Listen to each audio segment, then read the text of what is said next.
Un dangereux gangster vient de s'évader. Il est payé par un commanditaire pour commettre des crimes. 3 équipes de police sont chargées de le neutraliser. Les équipes de police doivent être très rapides, car le but du gangster est de rassembler 1 million d'euros. Dès qu'il aura atteint cet objectif, il risque de quitter la ville. Nos flics parviendront-ils à le neutraliser avant qu'il n'empoche ce million ?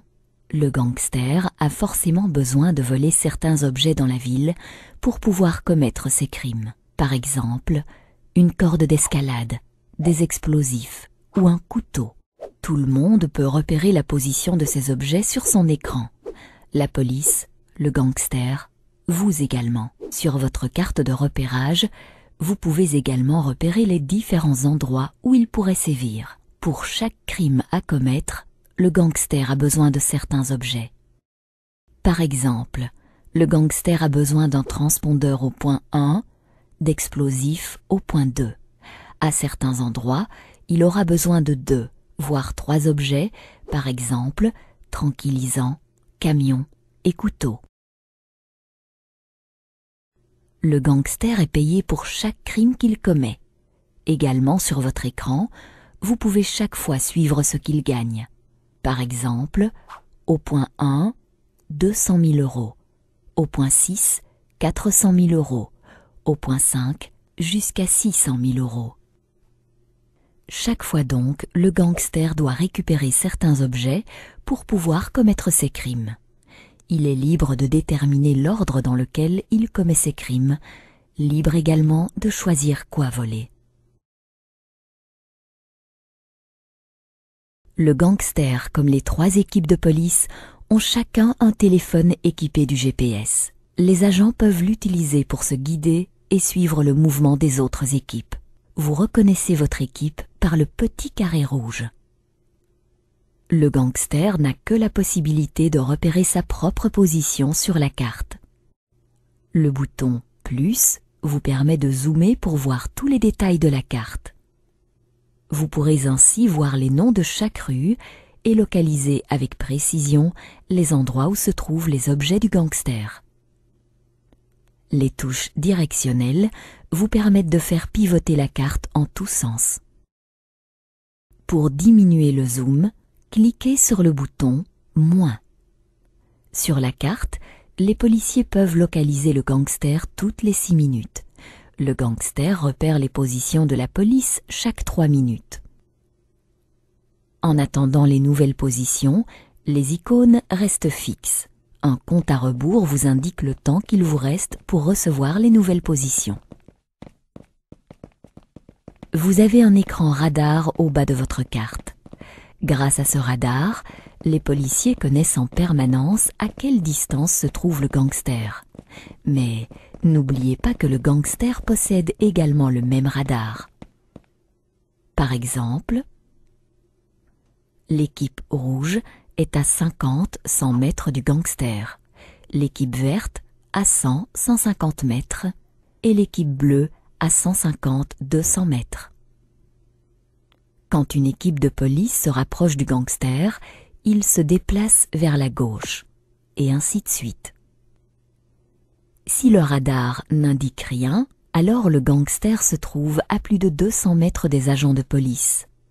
Ou bien, le gangster a dû activer un brouilleur de radar. Plus d'informations sur le brouilleur de radar dans quelques instants. Les policiers sont alertés chaque fois que le gangster vole un objet. Exemple d'alerte, le gangster a volé un couteau. Les policiers sont également alertés chaque fois que le gangster commet un crime. Exemple d'alerte, le gangster vient de commettre un crime au point 5. L'objectif des agents de police est de traquer et abattre le gangster avant qu'il ne réunisse son fameux million d'euros. Pour tirer, il faut appuyer sur le bouton à droite au bas de l'écran. Mais prenez garde, le gangster peut également descendre l'équipe de police. Vous ne pouvez pas atteindre une cible à plus de 30 mètres. Dès que le gangster est abattu par une équipe de police, la partie s'achève et les policiers ont gagné. Si au contraire, le gangster tire sur une équipe de police, cette équipe devra revenir au quartier général pour pouvoir continuer à jouer. L'équipe se recharge automatiquement en vie. Si le coup de feu ne part pas, rapprochez-vous et essayez à nouveau. Aussi, il est plus facile d'atteindre sa cible dans un espace ouvert, à l'écart des hautes tours et des immeubles.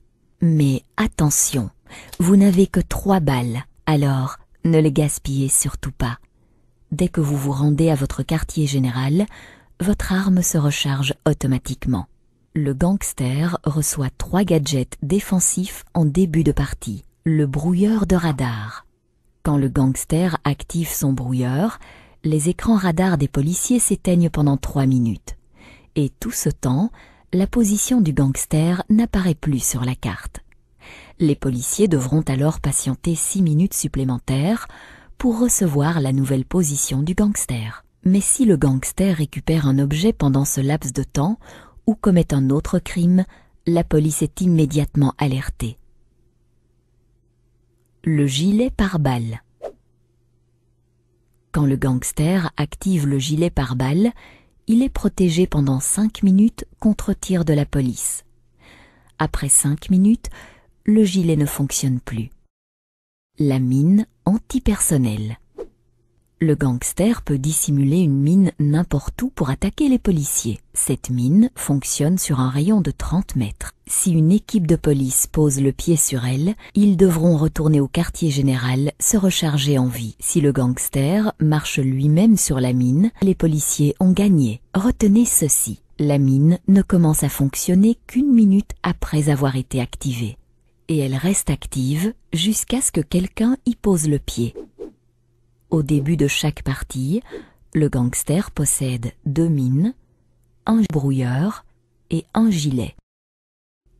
Les policiers ne disposent que d'un seul bouton d'action. Avec le bouton droit, ils peuvent tirer sur le gangster. Pour tirer, le gangster dispose d'un bouton identique. Pour voler un objet, le gangster court jusqu'à cet objet. Pour être certain de bien avoir l'objet en main, il zoome et clique dessus pour l'emporter. Tous les objets que le gangster a volés figurent en bas de l'écran. Vous pouvez en avoir un aperçu complet en faisant courir votre doigt de droite à gauche sur l'écran. Pour activer une mine, le gangster doit pousser sur l'icône. La mine ne commence à fonctionner qu'1 minute après. En poussant sur un bouton, le gangster pourra aussi s'équiper d'un gilet pare-balles ou activer un brouilleur. Le gangster doit se rendre sur une scène de crime pour pouvoir commettre son forfait.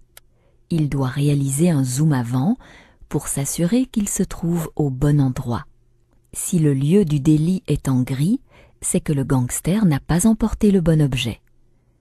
S'il est en vert, c'est que le délit pourrait avoir lieu. S'il est rouge, c'est que le délit a été commis.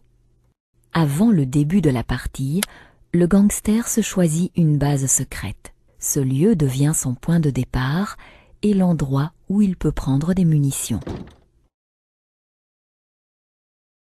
Les policiers ne peuvent pas localiser cette base. Le gangster est le premier à repérer les positions de la police au bout de 3 minutes. Des icônes indiquant les 3 équipes de police apparaissent alors sur son écran. Les policiers ne pourront localiser le gangster qu'après 6 minutes. Entre-temps, le radar commence déjà à fonctionner. Il arrive donc qu'une équipe de police parvienne à se rapprocher du gangster sans se faire repérer. Ne restez pas trop concentré sur votre écran et gardez un œil vigilant sur la circulation et les autres menaces. Respectez les règles de circulation et faites attention à vous-même et aux autres. Agent de police, votre cible est maintenant dans la ville. Votre objectif, l'éliminer avant qu'il ne réussisse à empocher 1 million.